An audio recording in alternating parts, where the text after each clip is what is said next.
Hello mga bishi. Ayan. Bawas muna tayo ng taba. Char, kung may mababawas pa. Charot, marami pa. Ayan, ganyan lang. Workouts. Pero huwag yung masyado mabigat. Yung kaya lang natin. Ayan, hayaan mo na. Kahit hindi na kurik yan. Basta pawisan lang, di ba? Yan o, yung bilbil. Lawlaw na ang bilbil. So, halata naman. Na pumayat, char. Maluwag na natin mga bilbil. Di ba, mga ano dyan. Ayan. Talon muna. Di ba? Pero may pa rin. Talon muna. 1, 2, 3. Practice tayo para sa kettlebell natin. Hindi lang pala sa kettlebell, sa hip class din.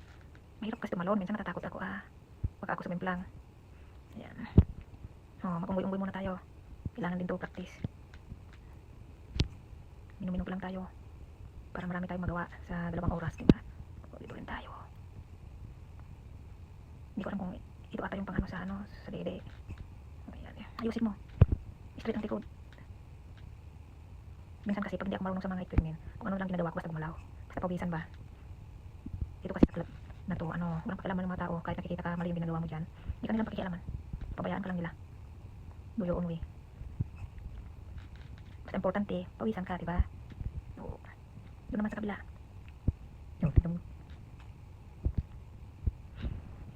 Baliktad naman gawin natin para sa likod naman yung maayos. Pero hindi ko nilalagay guys sa magbibigat. Yun lang sa mga 12 points, 5 ganyan o 5 lang. Kung ano lang yung kaya ko. Kasi pag sobrang mabigat, masakit sa siko. Kaya sa balikat, lalo pag matulog ka, hirap tayo bumaliktad.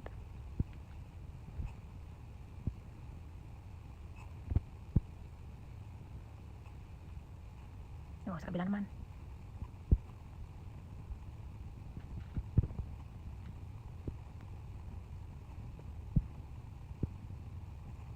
Yan, try ko yung walang sabit. Yan. Lagyan natin ng 10-10 kabilaan o 15.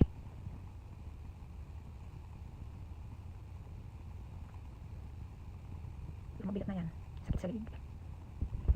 Taas pa. Kaya mo yan.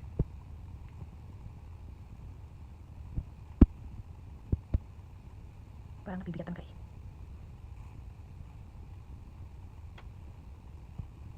Okay na yan. Lipat.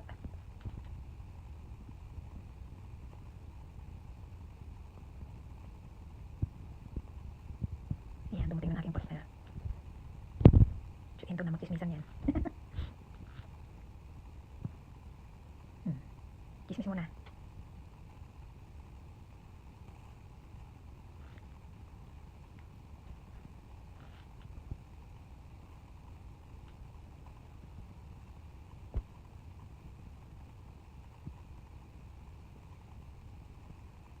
Ba't na-order na tapos na kanina niya na.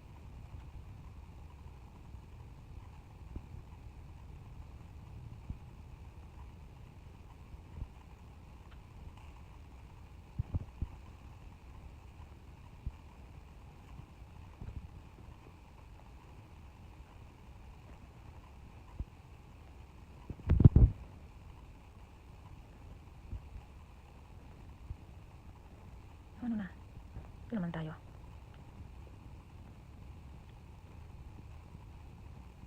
Yung hirap ng maliit na tao, ipandak. Hirap abutin pag medyo mataas.